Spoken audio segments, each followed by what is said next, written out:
박재익입니다. 예. 보잘것없는 저를 조금 보잘것 있게 보인 것처럼 소개를 시켜주셔가지고 예. 감사드리고요. 저는 발표자를 좀 띄우고 다시 말씀드리겠습니다.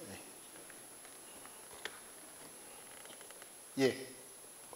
오늘 그 우주탐사 모빌리티 다누리와 누리호라는 제목으로 강연을 맡은 박재익, 다시 한번 이런 말씀을 박재익이고요.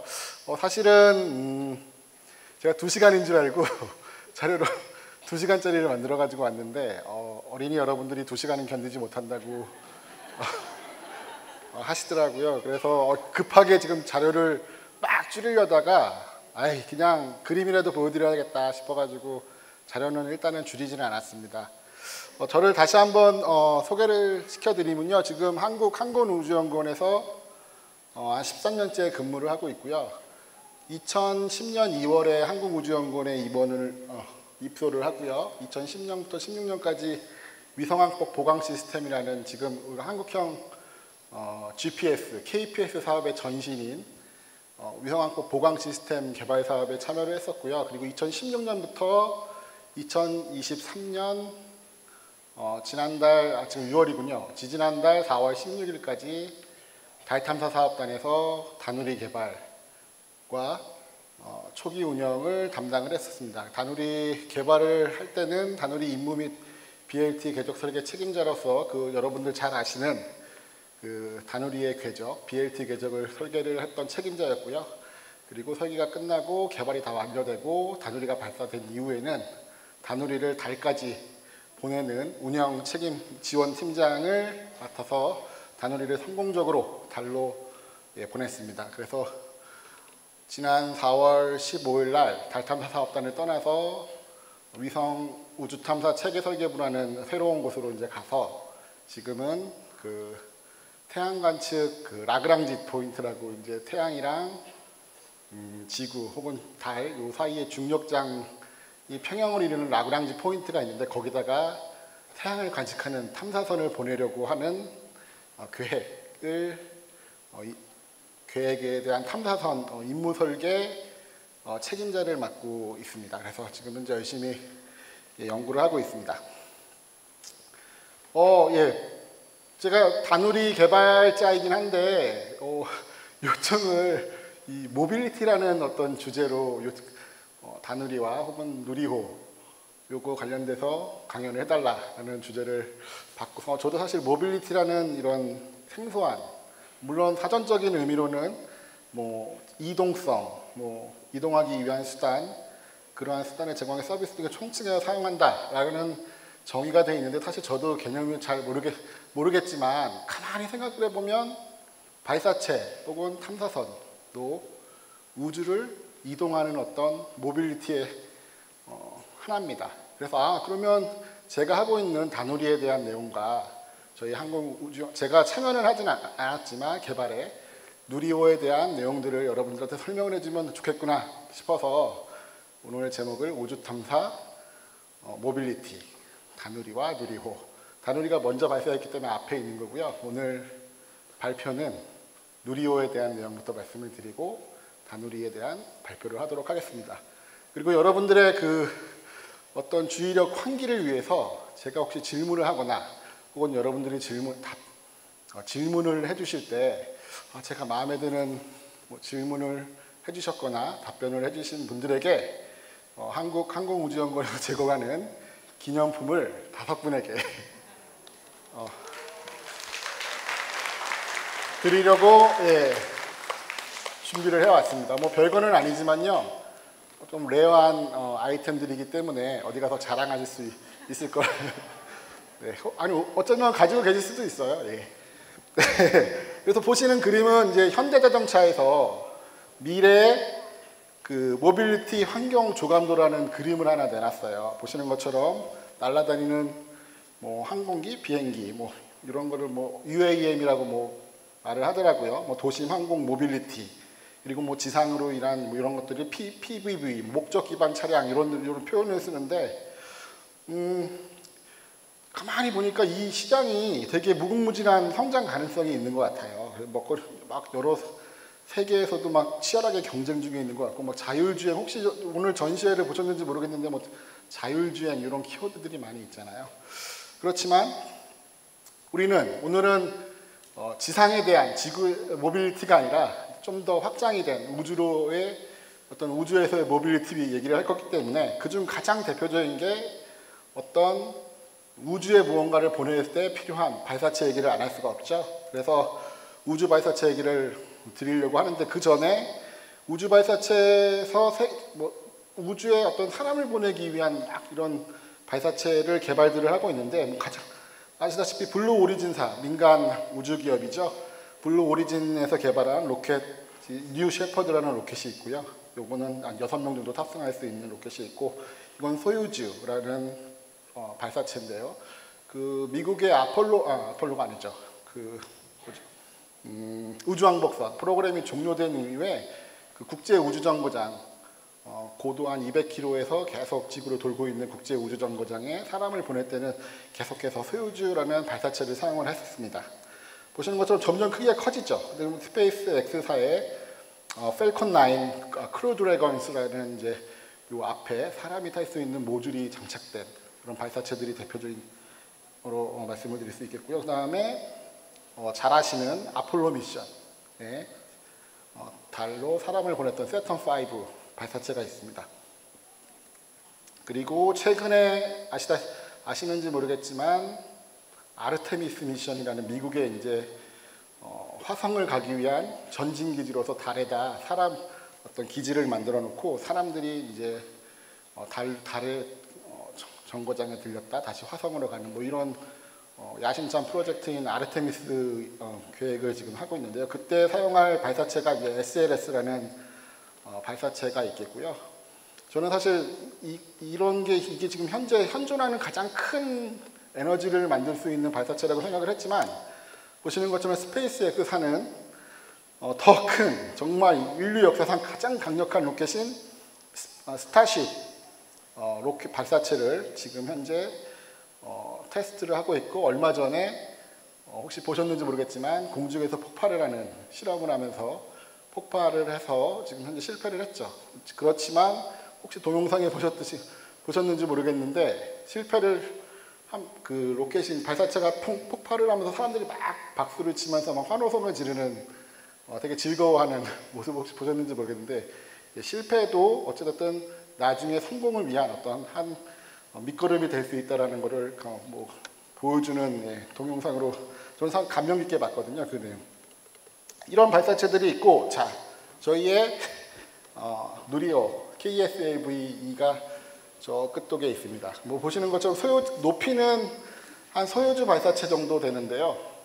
뭐 우리나라도 이제 나중에 어떤 달이나 화성에 사람을 보낼 때 보시는 것처럼 이 정도의 크기의 어떤 발사체를 가져야겠다는 갑자기 생각이 듭니다. 좀 왜소하죠. 그래서 이거는 이제 우주를 보내기 위한 어떤 모빌리티라면, 우주에서 달에 혹은 화성에 가서 어떤 임무를 수행을 할 때 필요한, 달에 가서 뭐 달 주위를 뭐 관측을 한다거나 혹은 달에 착륙을 해서 어떤 뭐 미션을 수행을 할 때 필요한 로버, 이런 것들을 모빌리티라고 볼 수 있겠습니다. 그래서 이것도 제가 현대자동차 웹에서 이제 가져온 건데, 보시는 것처럼 로버가 있고요. 그 로버 주위에 어떤 이동할 수 있는 모빌리티들이 여러 개 있는 걸 보실 수 있습니다. 그래서 오늘 말씀드리고자 하는 것은 우리나라 이런 모빌리티의 대표적인, 우리나라를 대표할 수 있는 누리호와 다누리에 대한 말씀을 드리려고 합니다. 그 전에 이제 우리나라 발사체 개발 역사를 간단하게 보시면, 저희는 1993년에 KSR-1이라는 그 1단 과학 로켓으로부터 이제 발사체 개발이 시작이 됐고요. 그리고 97년 과학 로켓 2호, 2단 분리하는 어떤 실험을 위해서 만들어진 로켓이고요. 왼쪽부터 이제 보시면 될 것 같고, 세 번째는 과학 로켓 3호, 이거는 이제 지금의 누리호, 나로호의 어떤 액체 연료를 사용한 액체 추진 로켓의 어떤 근간이 되는 로켓이고요. 그리고 2009년부터 나로 이제 1차 발사가 시작이 됐고요. 근데 안타깝게도 1차 발사는 페어링 닫기가 분리가 되지 않아서 실패를 했고 2010년 나로 2차 발사 때는 또 통신 두절이라는 좀 안타까운 게 실패를 했고요. 2013년에 드디어 나로 3차 발사가 성공이 됐고 2단 로켓 2단 로켓으로 된 나로 3차 로켓이 100km 위성을 목표한 고도에 투입을 성공을 했죠. 근데 이제 안타깝게도 누리호는 1단 로켓은 엔진은 고체 추진 엔진으로 러시아에서 도입한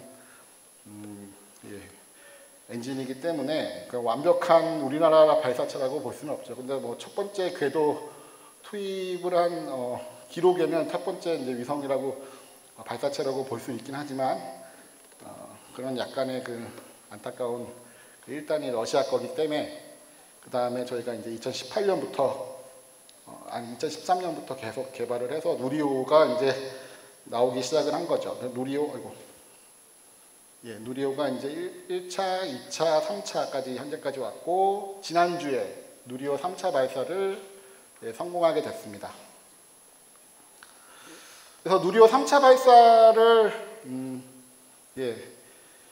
지난주에 보셨다시피 사실 목표가 우리나라 누리호를 활용해서 국내 위성 발사를 통해 자력 우주개발 실험 및 발사 신뢰성을 확보한다 이런 목표를 가지고 있었어요. 그래서 지난주 수요일인가요? 목요일이었나? 5월 25일 오후 6시 24분에 전남 고흥 나로우주센터에서 발사가 됐고 주요한 탑재 위성이 차세대 소형 위성 2호와 그다음에 도요셋과 기타 뒤에 설명을 드리겠지만 국내에서 제작한 큐브 위성 7기 총 8기로 된 위성이 탑재가 돼서 우주 공간에 배치가 됐습니다. 발사 시퀀스는 뒤에 자세히 더 설명을 드리겠지만 전에 동영상으로도 보셨다시피 발사 후 1단이 분리되고 그리고 페어링이 분리돼서 페어링이 분리된 후 또 2단 분리되고 2단이 분리되고 이제 3단 위성이 추진을 해서 목표한 고도까지 올라가서 목표한 고도에서 이제 위성을 하나씩 놔주는 이런 시퀀스를 가지고 있고요. 보시는 순서는 저렇게 시간상으로는 이렇게 돼 있습니다. 근데 제가 내용이 워낙 많아가지고요. 발표자는 좀 스킵을 하면서 진행을 하도록 하겠습니다. 그래서 발사 전 과정을 제가 같이 보면서 설명을 드리려고 했는데 전에 계속 이 영상이 반복돼서 나오더라고요. 그래가지고 보여드려야 되나 말아야 되나 싶은데 제가 이거는 보여드려야 될 것 같아요. 왜냐하면 제가 유튜브에서 가져온 건데요. 엘랑의 우주정복이라는 어떤 유튜버 분이 만들어 놓으신 건데 잘 만들었어요. 그래서 한번 같이 보시죠.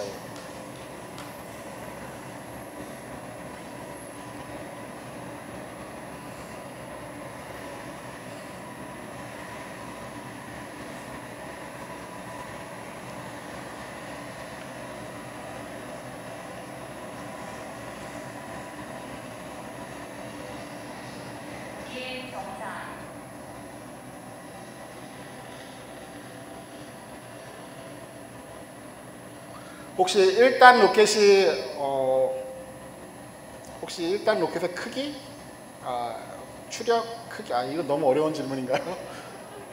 1단 로켓이 몇 개의 엔진으로 구성이 되어 있을까요? 혹시 아시는 분 있을까요? 저기 모자 쓰신 분이 모자 쓴 어린이가 제일 먼저. 4개? 맞았어요. 혹시 한 개에 얼마나 크기를 가지고 있는지 아시나요?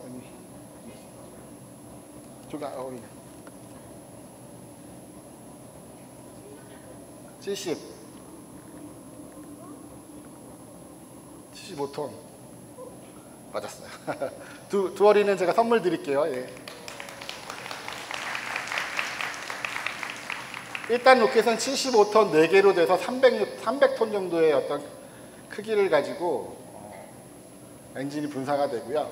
그리고 여기 보시면 최대 동압이라는 구간이 있는데 그 중력의 가장 큰 하중을 받는 구간이고요. 어떤 로켓을 발사해도 그 구간을 통과하게 됩니다. 그때 어찌됐든 저 구간을 지나면 어찌됐든 발사체 그 구조물은 안전하다고 볼 수 있다고 보고요. 그래서 뒤에도 설명을 드리겠지만 누리호나 뭐 펠콘 9 발사체나 거의 비슷한 시퀀스로 발사가 됩니다. 보시는 것처럼 예, 발사 후 한 2분, 123초 후에 일단 분리가 됐고요.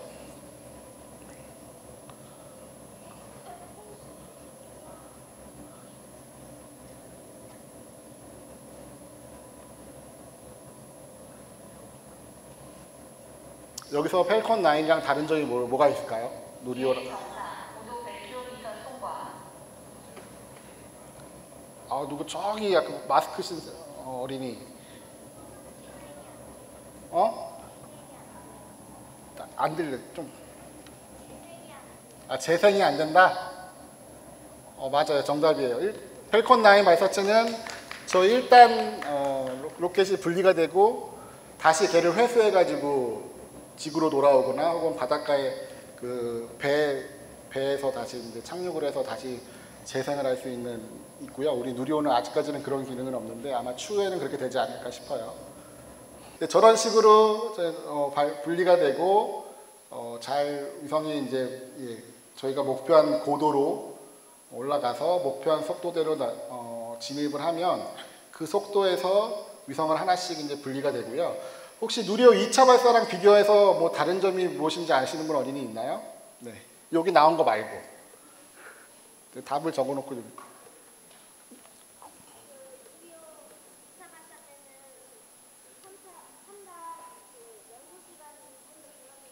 네네.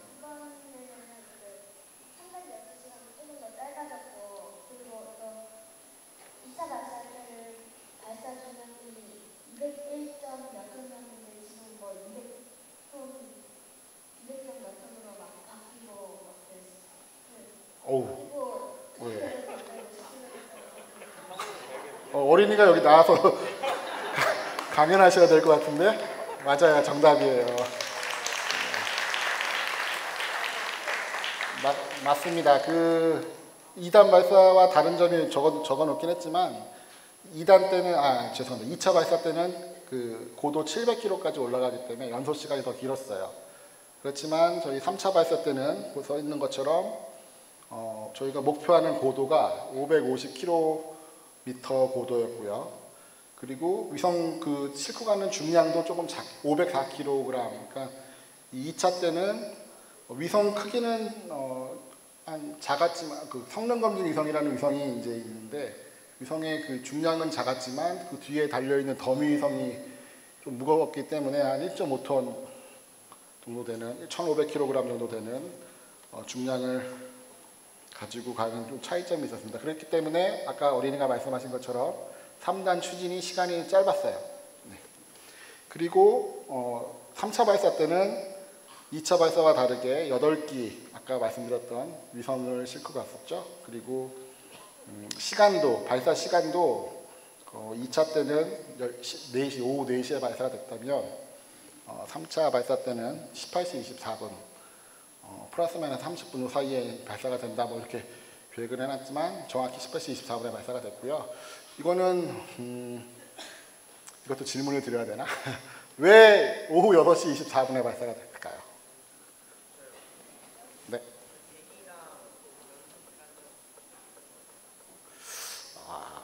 답은 아닌 것 같아. 네. 이 마스크.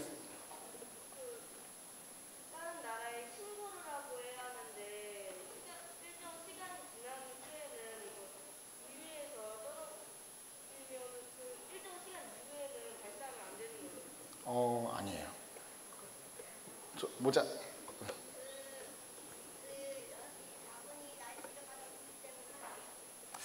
아시는 어린이가 없네.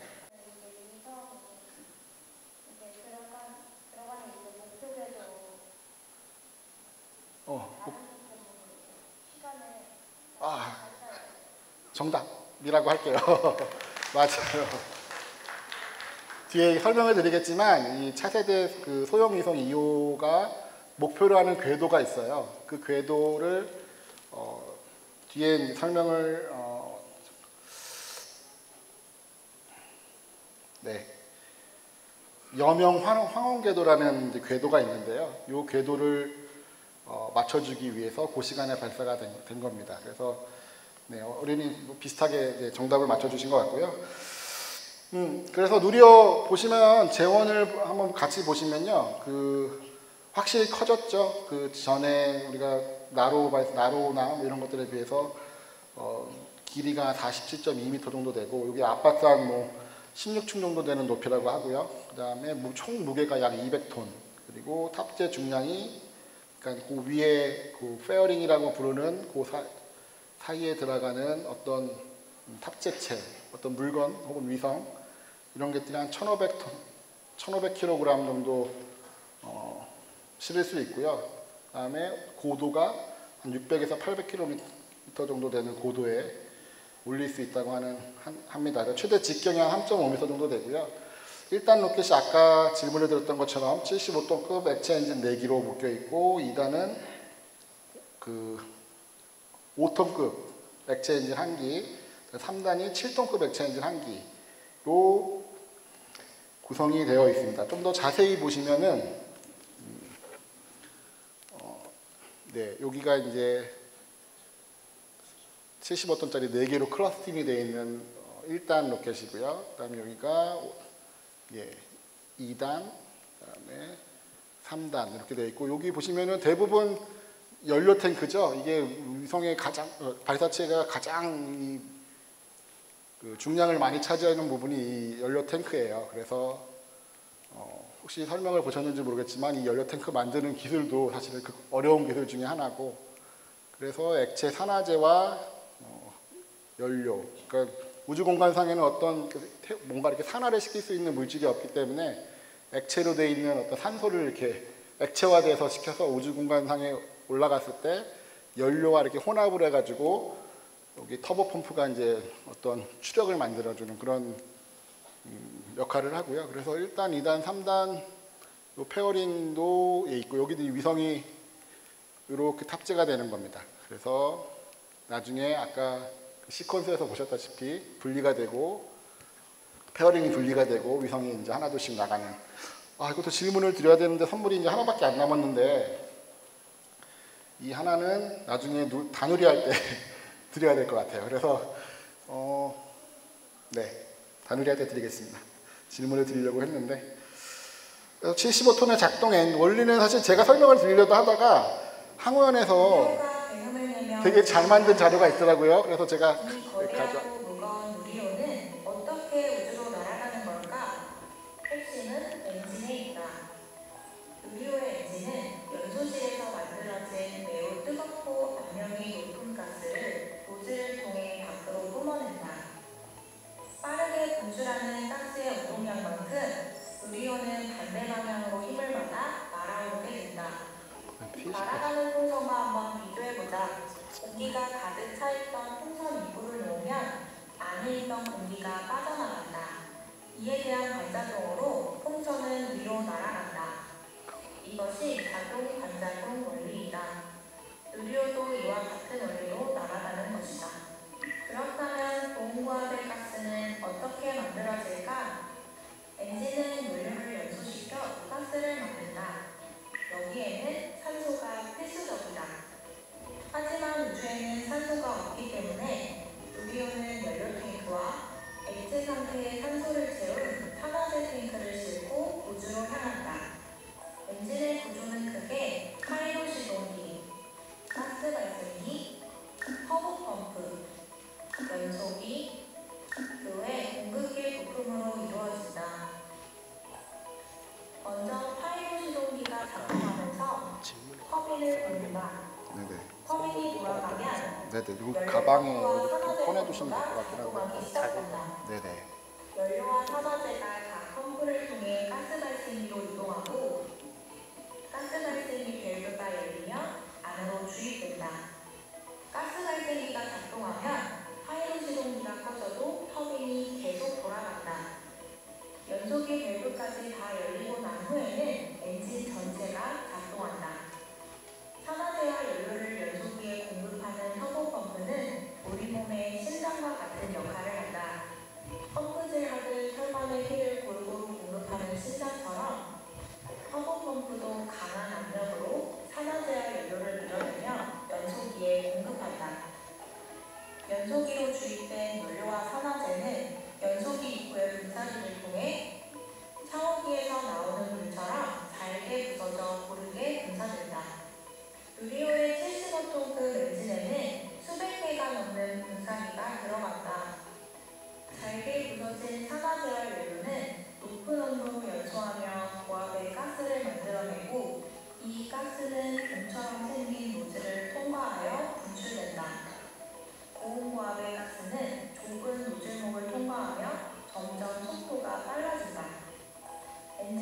작동하면서 연소기에는 엄청난 열이 발생한다.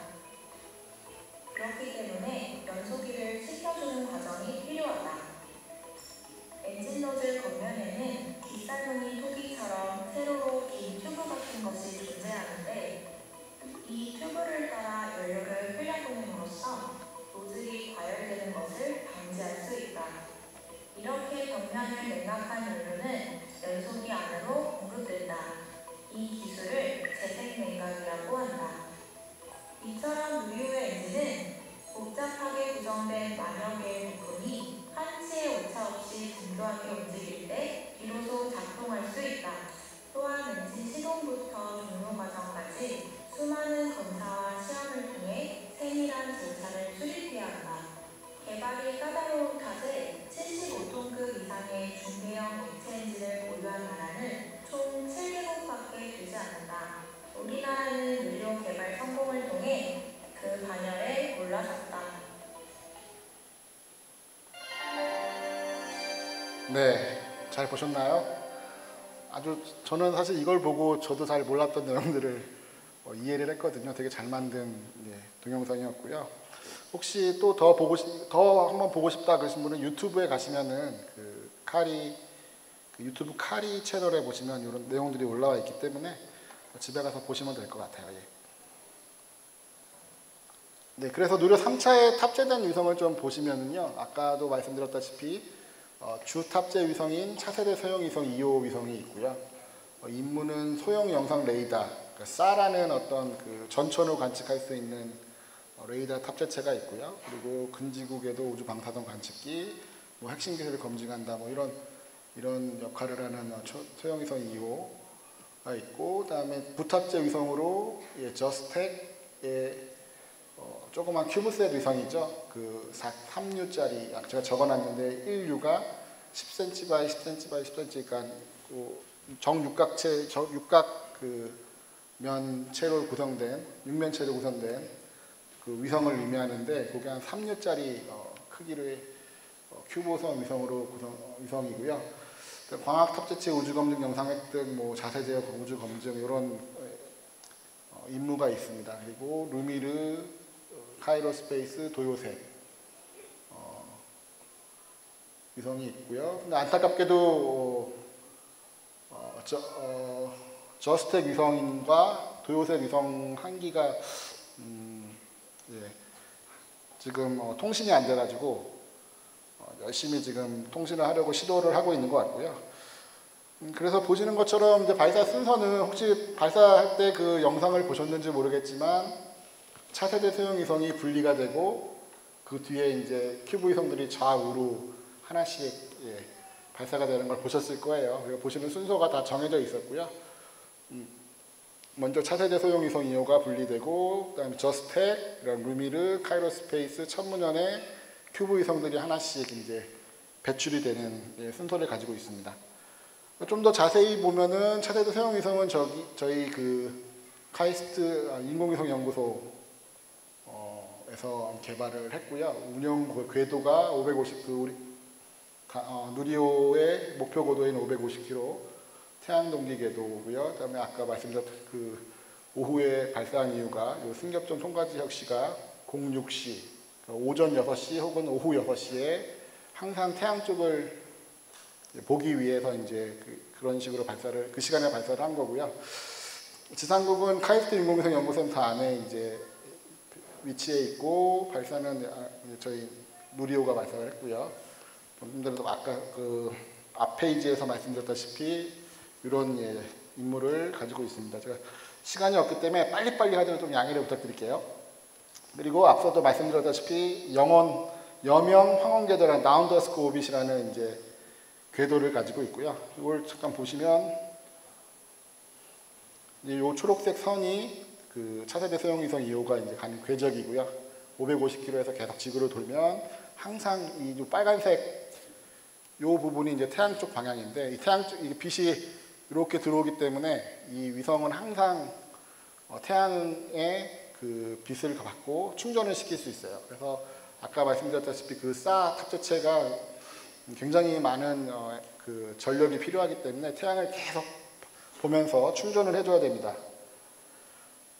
요거는 이제 다시 이 앞쪽에서 본, 저희가 태양이 이제 이쪽에서 비춘다고 본 거고요. 그래서 보시는 것처럼 그 여명 황혼 궤도를 가지면 저런 식으로 항상 태양을 볼 수가 있습니다.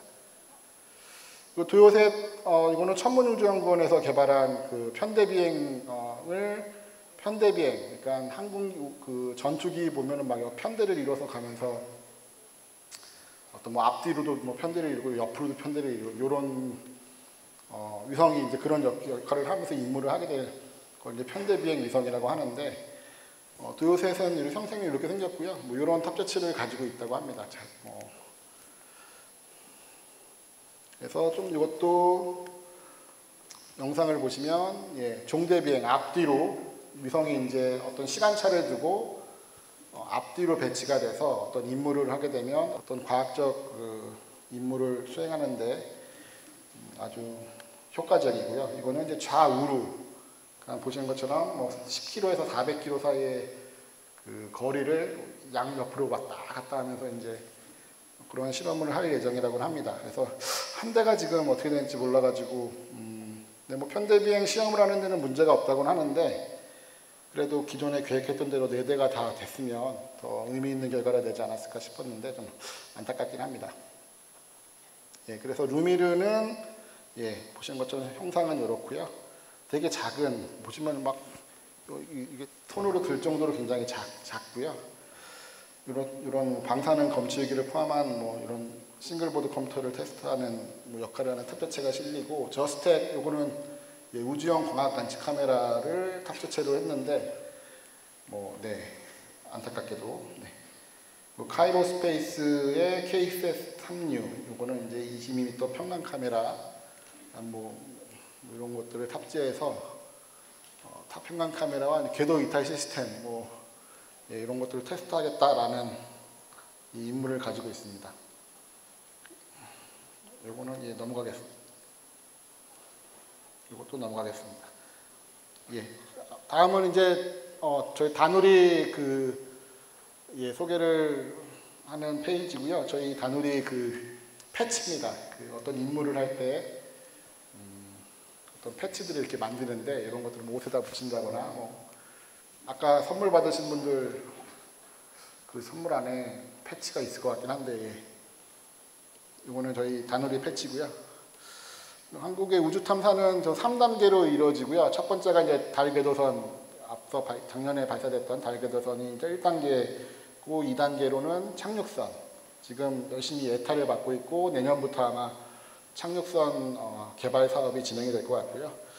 그리고 3단계는 2045년까지 이제 화성을 가는 이런 화성 탐사선을 아마 만들어서 화성에 보내지 않을까 싶습니다. 아마 여러분들이 나중에 항공우주연구원에 들어오셔가지고 화성 탐사선을 만드시지 않을까 싶습니다. 저는 없고요. 그래서 다누리는 달과 누리다의 합성어로 다누리라고 지었고요. 이것도 대국민 뭔가 공모를 통해서 지어진 이름이고 이 선정되신 분은 다누리 발사할 때 같이 미국에 가셔가지고 다누리 발사도 참관도 하시고 아주 즐거운 이벤트를 가지셨습니다. 그래서 아시다시피 첫 번째 우리나라의 달 탐사 임무고요. 2016년부터 개발이 시작돼가지고 2022년 5월까지 개발을 했습니다. 그리고 8월에 케이프 캐나버럴 뒤에서 설명을 드리겠지만 미국의 케이프 캐나버럴 공군기지에 가서 우주군 기지죠 지금은 가서 펠컨 9 스페이스X의 펠컨 9 발사체를 이용해서 발사가 됐고 임무는 달에서 극궤도 그러니까 아까 궤도를 돈다는 그게 90도 적도와 90도를 이루는 궤도로 1년 동안 임무를 수행하게 됩니다. 5개의 과학적인 탑재체와 1개의 테크니컬한 탑재체, 총 6개의 탑재체로 구성이 되어 있고요. 어떤 기술 검증과 어떤 시연을 위한 임무를 띠고 달로 발사가 됐고요.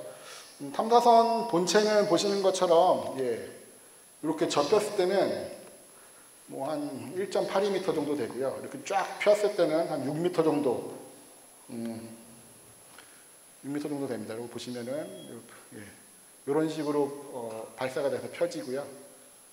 이거는 이제 하이게인 안테나라고 통신을 하는 안테나고, 이거는 KMAC이라는 자기장 측정기가 되겠고요. 저런 식의 형상을 가지고 있습니다. 그래서 뒤에 사진이 있나 모르겠는데,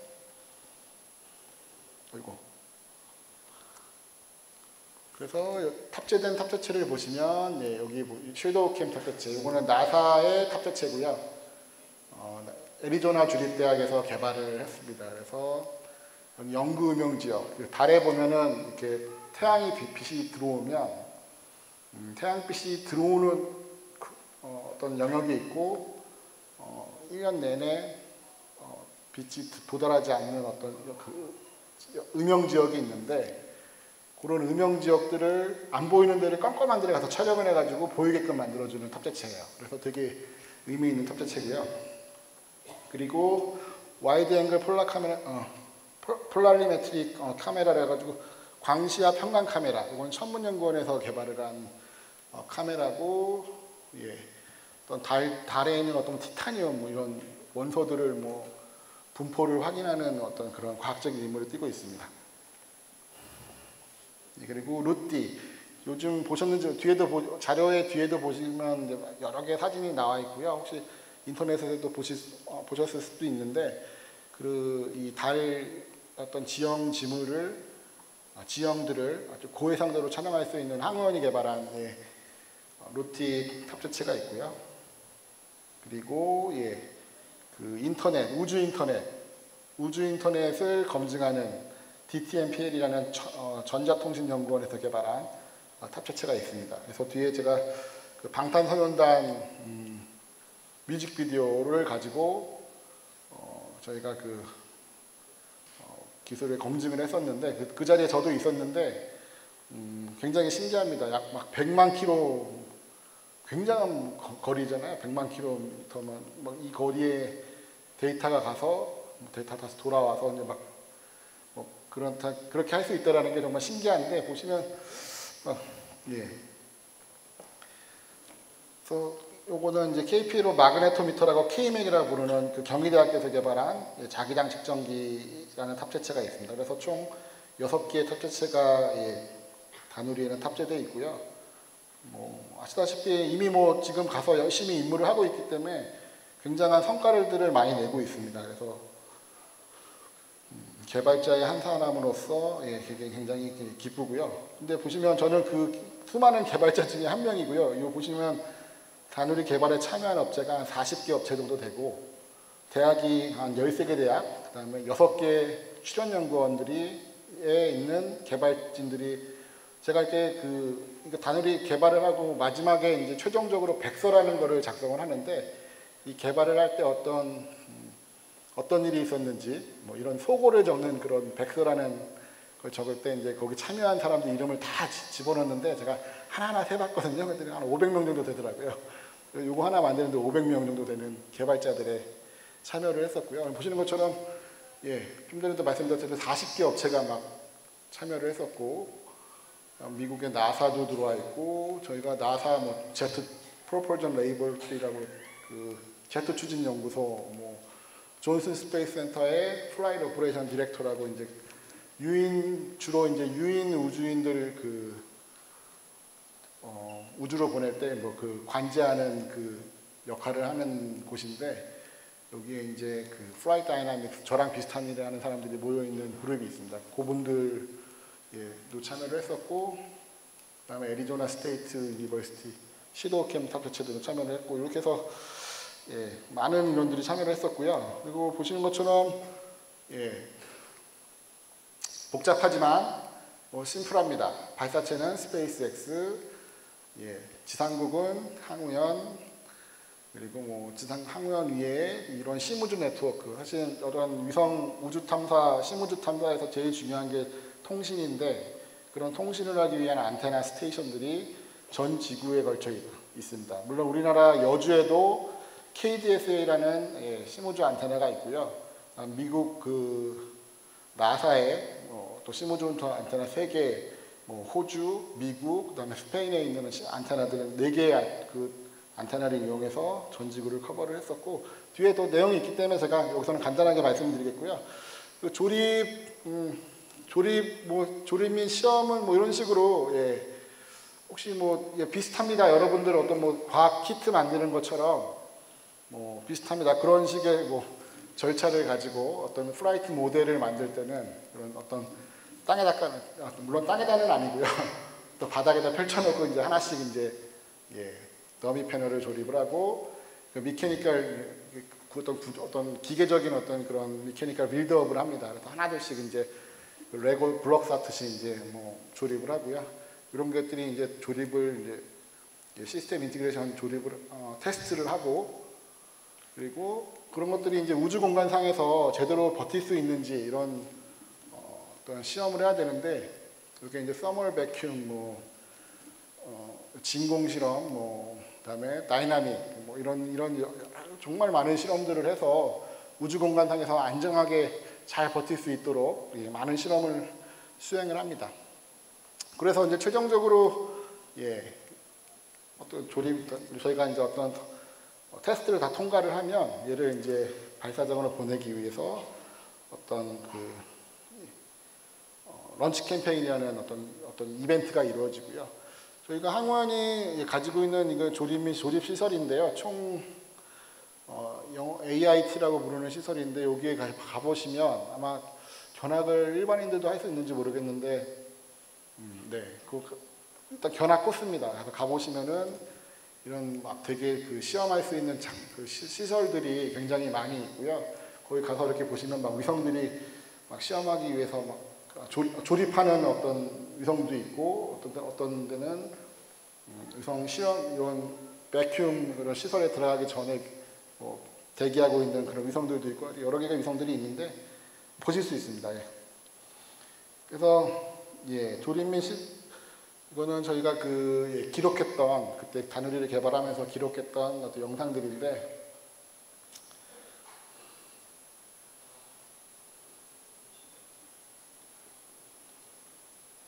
하나하나 한 땀 한 땀, 예, 이태리 장인이 어떤 옷을 한 땀 한 땀 만들듯이 저희도 다누리를 한 땀 한 땀, 예, 조립을 했고요. 그 다음에 아까 말씀드렸던 열진공 시험도 거쳤고,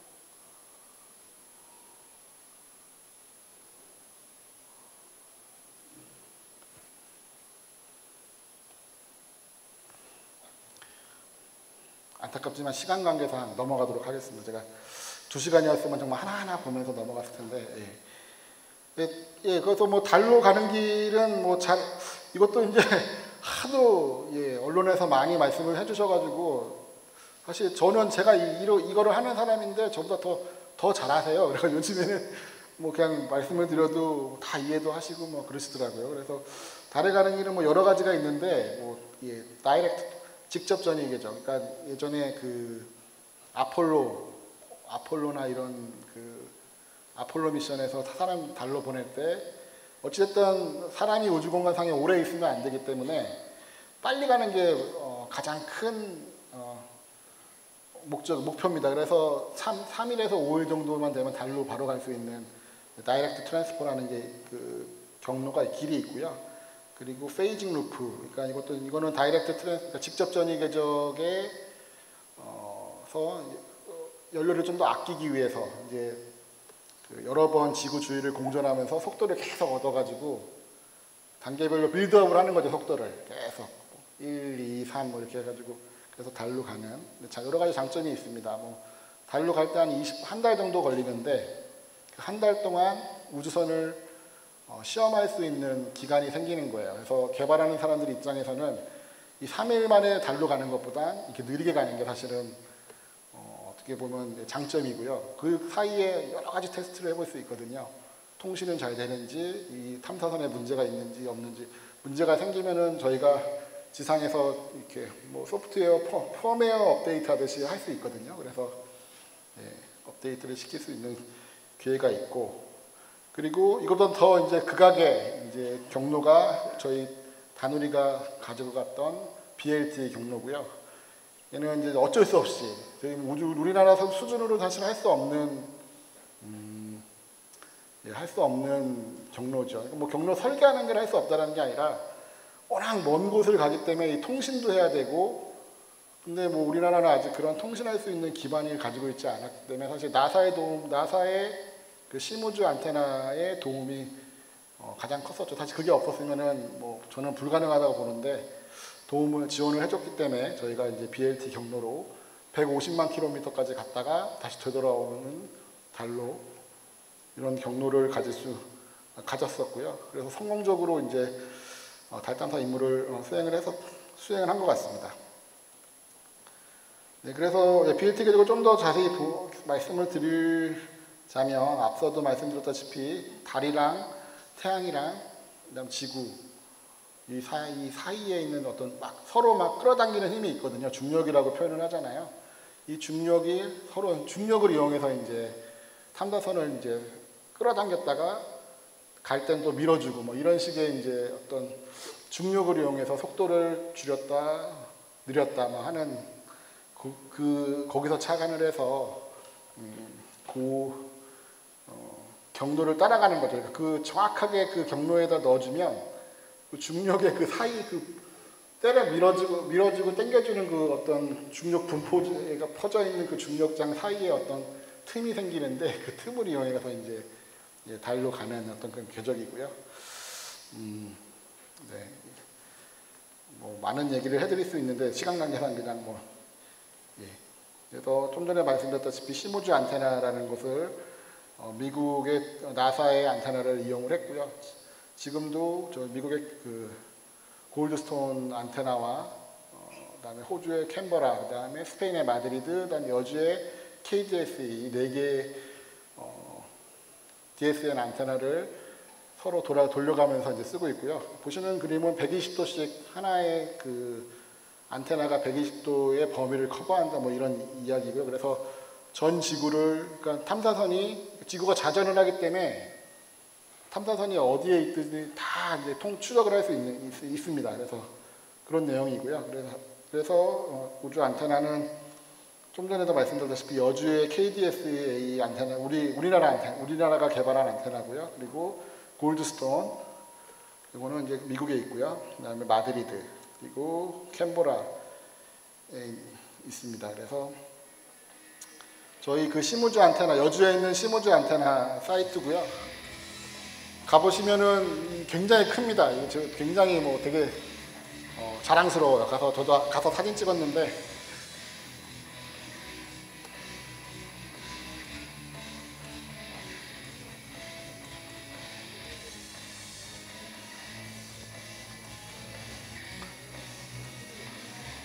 네, 이런 식으로 안테나를 개발을 했고요.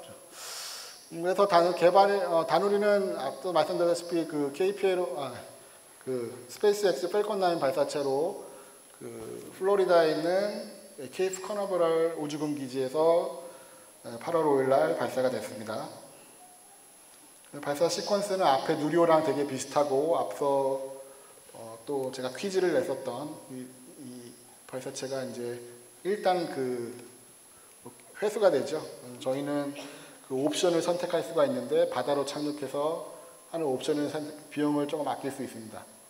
바다로 가느냐 땅으로 다시 돌아오느냐 이 옵션이 있는데 저희는 바다로 착륙하는 옵션을 선택했기 때문에 비용을 조금 아낄 수 있었고, 그리고 팰컨 9 그 스페이스X사는 이 부스터를 재활용하는데 뭐 한두 번 재활용하는 게 아니라 최대 13번까지 재활용을 한다고 합니다. 저희가 할당받았던 팰컨 9 부스터가 이제 시리얼 넘버가 1052-03 부스터인데 다 할당을 해줍니다. 계약을 하면. 요거는 이제 코스모스 스카이매드라는 위성이 사용하고 난 1월 31일 날 저희 그 사업단장님께서 미국에 갔다가 저희 그 KPLO가 사용할 그 부스터를 먼저 사용하는 위성을 발사하는 걸 찍어 오신 건데 코스모스 스카이매드라는 임무에 사용했던 부스터가 사용이 됐고요. 그래서 이제 한국에서 항우연에서 개발이 완료가 되고 저 아틀라스 항공사의 그 항공기를 이용해서 미국까지 배달이 되는데 사실은 이게 요거 말고 이제 우크라이나의 어떤 요 전용 그 위성 배송해주는 전용 비행기가 있는데 제가 갑자기 이름이 생각이 안 나는데 그 비행기를 사용하려고 했다가 우크라이나 전쟁이 벌어지는 바람에 새로 급조를 해가지고 이제 배송을 했고요.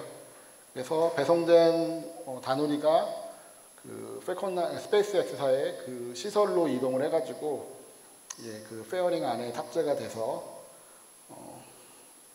발사가 되게 됩니다. 그래서 좀 전에도 말씀드렸다시피 저희가 그 부스터를 재사용하는데 6번째 재사용하는 부스터입니다. 이게 지금 앞서 이제 아랍셋 6A가 제일 먼저 사용이 됐고, 그다음에 다시 이제 회수가 돼서 6번째 사용되는 이제 위성이고, 그 뒤로도 아마 사용이 됐다고 제가 전해 들었고요. 펠컨 9이 왜 9이냐면 엔진이 9개가 있어서 펠컨 9입니다. 어디 가서 아는 척 하셔도 됩니다. 네. 그래서 2022년 8월 5일 날 발사가 됐고요.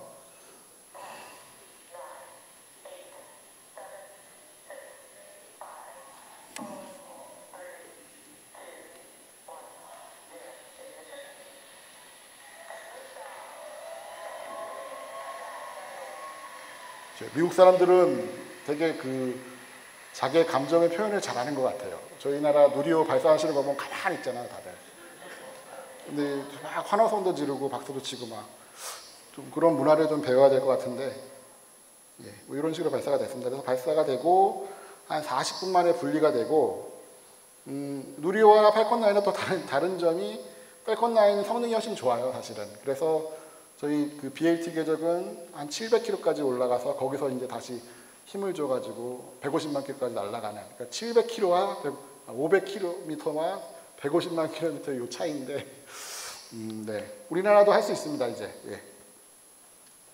그래서 이런 식으로 이제 40분 후에 분리가 되고, 그 BLT 경로를 쫓아가기 위한 어떤 타겟이 있는데, 그 경로로 집어넣어줘야지 이제 그걸로 날아가서 BLT 궤적을 따라간다, 뭐 이런 스토리가 있는데, 시간 관계상 자세한 얘기는 못 드리겠고요. 그래서 이런 식으로 분리가 돼서 달까지 135일 동안 비행을 하는데, 보시는 게 이제 BLT 궤적이고요. 이거 분리가 돼서 안테나 태양 전지판이 디플로이먼트 되고, 그다음에 요 첫 번째 궤적 수정 기동이라는 궤적을 수정하게 되는 기동이 있는데, 얘는 이제 발사체가 BLT 경로로 집어넣어 줄 때 저희가 설계했던 그 경로보다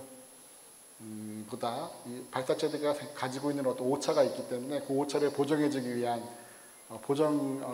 궤적 수정 기동인데, 사실 그런데 발사체 스페이스X 펠컨 9 발사체가 거의 99% 정확하게 저희가 원했던 곳으로 넣어줬기 때문에 필요가 없었습니다. 그런데 저희가 추진 시스템의 어떤 성능을 확인해 보기 위해서 일부러 궤적 수정 기동을 시행을 했고요. 총 9번 달까지 가는데 계획을 했는데 그 중에 4번만 이용을 했습니다.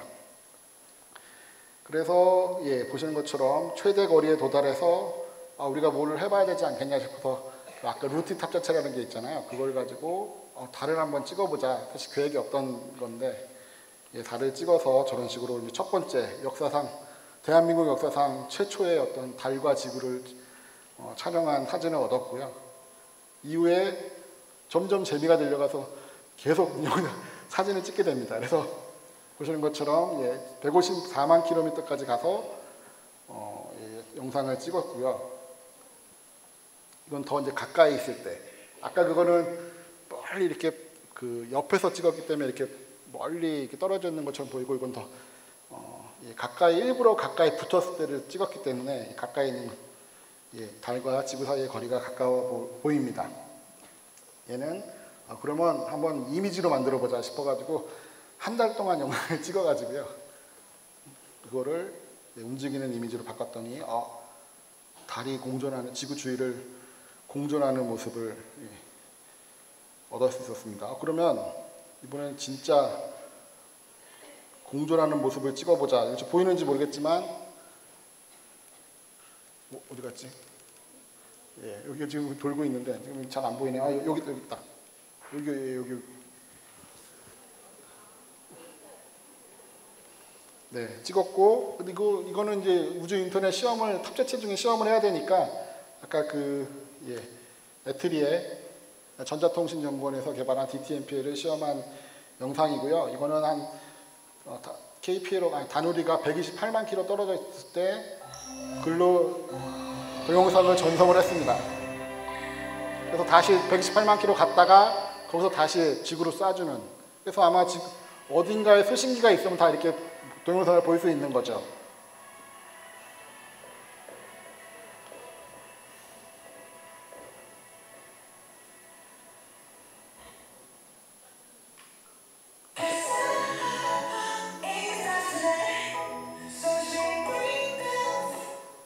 네, 그래서 134일 만에 달에 도착해서 달에 이제 포획을 해야 되잖아요. 가장 중요한 달 진입, 궤도 진입 기동이라는 것을 수행을 하게 됩니다. 그래서 5번 정도의 그 추력을 엔진 분사를 로켓 그 다누리에 달려 있는 추진 시스템을 이용해서 달로 이제 포획을 하게 됩니다. 그래서 사실 5번 계획을 했는데 저희가 자신감이 생겨가지고 3번만 했습니다. 그래서 네, 3번만 해서 달에 정확하게 포획을 됐고요. 그래서 고도 변화 그래프를 이렇게 저희가 계획했던 대로 고도가 낮아지면서 100km의 고도에 안착이 되는 그 그래프를 보실 수 있고요. 근데 정말 대단한 게요. 이게 사람이 다누리를 볼 수 있는 것도 아니고 아무것도 안 보이거든요. 근데 거기서 오는 그냥 숫자만 보고 저희가 모든 걸 다 계산을 하고 판별을 하고 하는 거기 때문에 사실 되게 신기해요. 거기 와서 보시면 보실 수 있을지 모르겠지만 되게 신기합니다. 그래서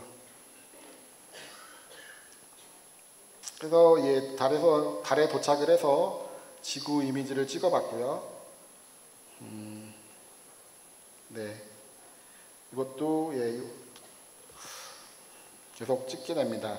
그래서 이거는 그러면 지구의 위상 변화, 우리가 지구과학 시간에 보는 지구의 모습, 이런 위상 변화, 요즘에 중학교 때 배운다고 그러는 것 같은데 이런 것들을 그 위상 변화가 실제로 어떻게 보이는지 한번 찍어보자. 그래서 한 달 동안 1월 6일부터 2월 4일까지 영상을 찍어서 본 그림이고요.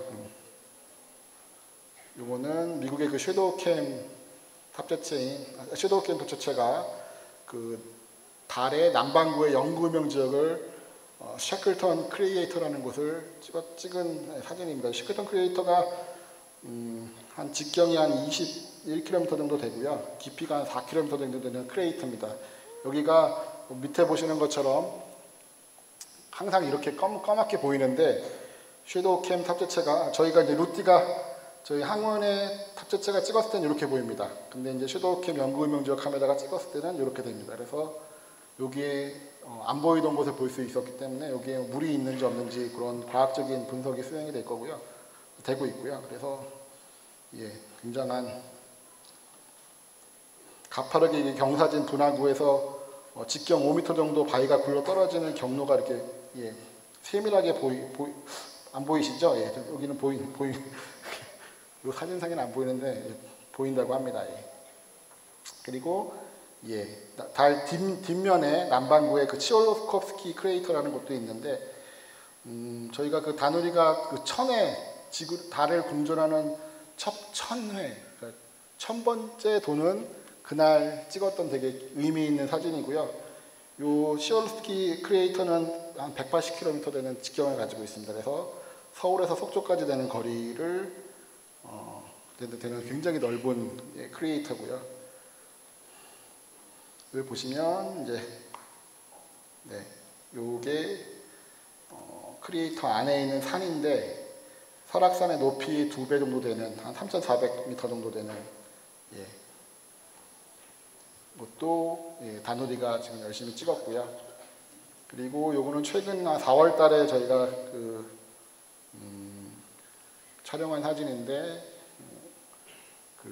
미국의 달 탐사 위성이 있거든요. 에라로라고 나사의 탐사 위성인데 그 탐사 위성 위에 저희가 다누리가 에라로라는 탐사 위성 위쪽에 한 고도 18km 위쪽 상공에서 날아가는 걸 한번 찍어봤어요. 근데 이거는 나사랑 협업으로 나사 고다드 스페이스 플라이 센터와 협업으로 같이 촬영을 했고 저희들이 그렇게 사전에 굉장히 치밀하게 계획을 하고 나사에서 사진이 잘 나오게끔 포즈도 취하고 그러니까 태양 쪽으로 한 20도 정도 비틀어가지고 태양빛이 잘 되도록 포즈를 취해주고 저희가 그 순간에 영상을 촬영을 했고요. 물론 섀도우캠 탑재체를 이용한 겁니다. 저희 탑재체가 아니고 그래서 보시는 것처럼 영상이 되게 잘 나왔습니다. 이게 거의 상대 속도가 초당 한 3km 정도 되는 굉장히 빠른 속도로 싹 지나가는 걸 찍었기 때문에 굉장히 뭐 특별한 의미가 있는 건 아니고요. 그래서 이런 일들을 하면서 지금도 잘 운영이 되고 있고요. 앞으로 12월 달까지 정상적인 이제 임무가 계속 지속이 되고 아마 연료가 많이 남았기 때문에 한 몇 년 동안 더 달 탐사선에 운영이 될 것으로 예상이 되고 있습니다. 그 발표 자료는 사실 여기까지입니다. 제가 시간이 없어가지고 너무 빨리